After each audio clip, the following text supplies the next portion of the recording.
Bismillahirrahmanirrahim. Alhamdulillahirrabbilalamin. Allahumma sholli ala Sayyidina Muhammad wa ala ali Sayyidina Muhammad.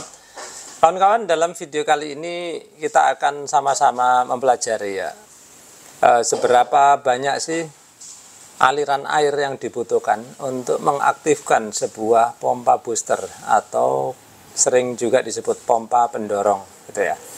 Nah, saya akan bahas dulu latar belakangnya ya. Jadi pompa booster atau pompa pendorong yang mana kotaknya biasanya seperti ini ya. Ini kebetulan yang ada di saya mereknya Shimizu. Nah, ini kotaknya, terus isinya seperti ini ya. Lalu dia memiliki alat pengontrolnya atau otomatisnya yang mana namanya adalah flow switch. Dia lagi di sini ya. Ini memang saya lepas, kita akan membuat suatu percobaan untuk memahami ya nanti seberapa banyak aliran yang dibutuhkan untuk bisa mengaktifkan flow switch ini. Nah, kalau saya bilang mengaktifkan flow switch ini artinya ini juga berarti berfungsi untuk menghidupkan atau menyalakan pompa booster ini gitu ya. Nah, ada apa sih dengan pompa booster ini? Kenapa kok perlu kita tes gitu ya? Lalu kenapa juga banyak masalah di masyarakat ya kawan-kawan. Jadi gini kawan-kawan, pompa booster ini itu baru populer beberapa tahun terakhir ya. Paling tidak ya setahu saya seperti itu. Dulunya yang namanya pompa otomatis itu adalah pompa yang dilengkapi dengan pressure switch ya. Saya tampilkan ya pompanya seperti itu. Awal-awal dulu muncul yang tipe-tipe model Jepang ya seperti ini, kemudian muncul yang lebih simpel ya, tanpa tangki yang besar ya, simple aja sehingga jauh lebih murah ya. Nah, kemudian ya muncul lagi tipe yang seperti ini, booster ya. Nah, booster ini agak lain ya kawan-kawan. Karena apa? Dua pompa sebelumnya itu jenis pompa sumur dangkal yang pakai tangki warna putih maupun yang simple tadi. Nah, itu tidak ada masalah sebetulnya, tapi masalahnya satu, yaitu apa? Dia cetak-cetek ya, karena suka nyalamati kalau kerannya dibuka kecil penggunaannya. Nah, kemudian muncullah tipe pompa booster atau pompa pendorong ya, yang mana kotaknya seperti ini, isinya seperti ini. Nah, problemnya adalah ya, banyak orang ketika membeli pompa booster ini, ketika dibawa pulang, dicoba ya, udah dipasang, kemudian sudah dicolokkan listriknya, lalu keran dibuka, kok nggak otomatis nyala atau nggak otomatis hidup? Apa masalahnya? Nah, ternyata banyak orang yang tidak memahami persyaratan yang harus dipenuhi sebelum memasang pompa booster. Apa persyaratannya? Persyaratannya adalah sebelum kalian memasang pompa booster di rumah kalian, pastikan keran di rumah kalian itu bisa mengeluarkan air. Loh Pak, saya itu beli pompa biar bisa mengalirkan air, kok saya harus udah punya keran yang mengalir airnya gitu. Nah, itu masalahnya kawan-kawan. Pompa booster itu adalah untuk memperkuat aliran yang sudah ada. Jadi dia tidak bisa menciptakan aliran dari nol ya. Jadi harus ada dulu. Contohnya seperti ini. Ya, paling tidak harus mengalir seperti ini, baru nanti pompa ini bisa nyala atau bisa hidup ya. Nah, seperti itu. Lalu seberapa kenceng sih aliran yang harus dipunyai di rumah gitu. Nah, di sini kita akan uji gitu ya. Nah, kemudian Pak, bagaimana kalau di rumah saya nggak ada alirannya, jadi keran itu kalau dibuka nggak keluar airnya? Ya, jangan beli pompa booster ya. Jangan beli pompa pendorong, terutama yang menggunakan flow switch ini. Nah, Pak, apakah ada pompa booster lain yang atau pompa pendorong yang nggak pakai flow switch? Nah, sekarang ada, yaitu pompa yang udah dilengkapi dengan APC maupun pompa-pompa yang ya alat kontrolnya yang mulai rumit-rumit itu ya. Itu mereka bilangnya booster atau pendorong dan itu bisa ya. Itu saya tampilkan contoh-contoh yang bisa digunakan ya. Nah, bagi kalian yang sudah terlanjur salah ya, itu sudah pernah saya buatkan bagaimana cara modifikasinya. Bahkan di gambar ini pun sudah minggu lalu ya pernah saya bahas. Jadi silakan kalian cari-cari di channel saya, masukkan aja pompa pendorong atau pompa booster ya. Nanti pasti salah satunya ada tentang cara memodifikasinya bagaimana agar bisa hidup atau bisa jalan. Baik, sekarang kita akan pahami ya seberapa kencang sih aliran air yang harus kalian punyai di rumah sehingga kalian bisa memanfaatkan pompa booster ini. Di sini saya sudah siapkan ya. Flow switch-nya sengaja saya lepas karena saya ingin melakukan uji coba seberapa kencang aliran air yang harus atau yang bisa mengaktifkan flow switch ini. Nah, flow switch ini tidak saya hubungkan dengan pompa ya, sehingga ketika nanti saya kasih aliran nggak ada pompa yang nyala karena sekarang saya lepas lalu saya hubungkan ke AVO ya, ke multitester.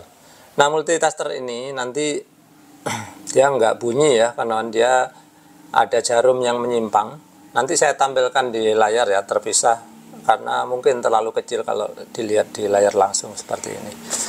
Nah, nanti kita akan buka apakah kecil seperti ini bisa mengaktifkan flow switch ya, atau seberapa, nanti kita akan cari tahu sama-sama ya. Nah, kemudian sebagai pengetahuan awal ya, klaim dari pabrik ya, pabrik-pabrik ya, mau Shimizu, mau Wasserpam, mau pabrik yang lain ya, rata-rata mereka itu mengatakan bahwa aliran minimum adalah 3 liter per menit. Nah, di sini nanti juga kita akan buktikan apakah aliran 3 liter per menit sudah mampu untuk mengaktifkan ini ya. Tadinya saya ukur pakai flow meter di sini. Ternyata aliran yang kecil ini tidak bisa mengaktifkan flow meter saya, sehingga akhirnya di sini hanya jadi pajangan aja, nggak bisa kita manfaatkan. Tapi nanti kita akan ukur ya berapa banyak air yang kita dapat dalam 1 menit ketika kita coba untuk mengalirkan air di keran ini.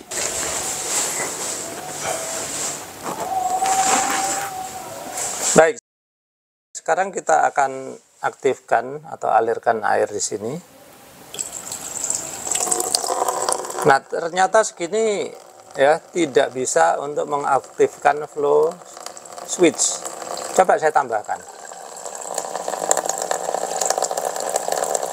Segini juga belum bisa mengaktifkan flow switch. Saya kencangkan lagi.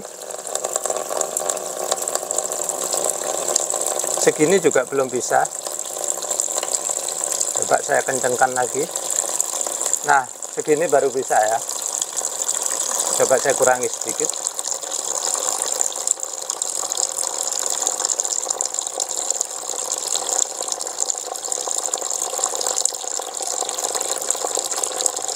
Nah, segini masih bisa mengaktifkan flow switch ya, kanan. Nah, kalau segini saya kurangi lagi, ternyata tidak bisa ya. Baik, jadi kawan-kawan tadi perhatikan ya, ternyata harus cukup kencang ya alirannya sehingga kemudian flow switch ini bisa aktif ya. Tadi terbukti ya, terlihat simpangannya dari jarum itu ya, kawan-kawan.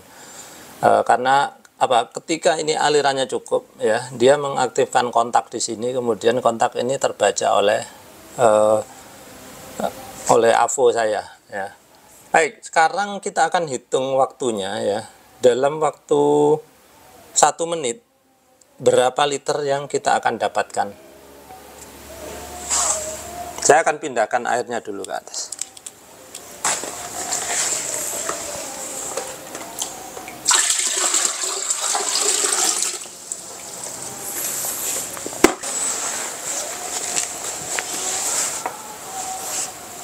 Baik, sekarang saya akan ambil waktunya ya, 1 menit.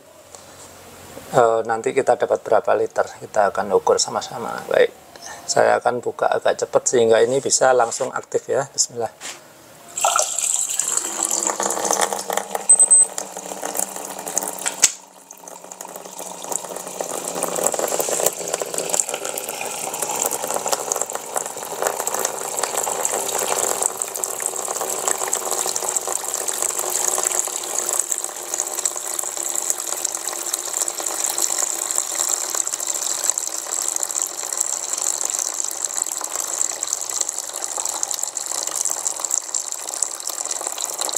Saya sengaja permainkan sedikit ya, karena mana tahu bisa agak kurang, ternyata tidak bisa, maka saya pertahankan sampai 1 menit.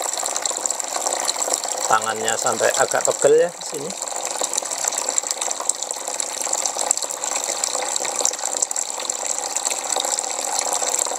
Oke, sekitar 8, 7, 6, 5, 4, 3, 2, 1, stop. Baik, ini kurang lebih udah 1 menit. Sekarang kita akan ukur berapa liter yang saya udah dapatkan di sini. Kalau menurut pabrik katanya 3 liter per menit ya.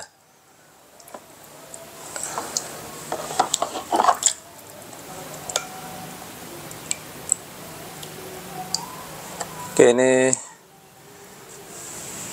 400 ya. Ini dalam ratusan mililiter ya, kawan-kawan. Kalau 3 liter itu artinya 3000 mililiter ya.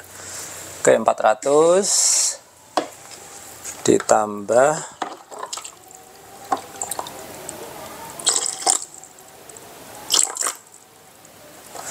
400 lagi berarti 800.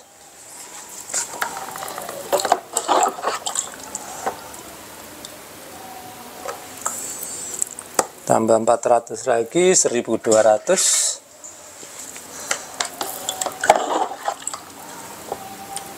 Tambah 300 berarti 1500.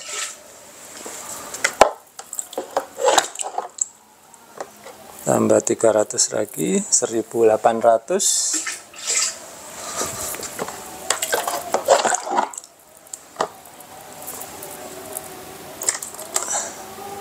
Tambah 200 berarti 2000.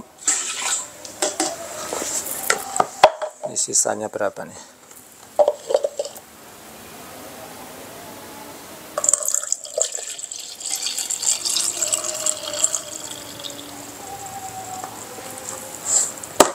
Ya kira-kira ini udah 500, jadi 2500.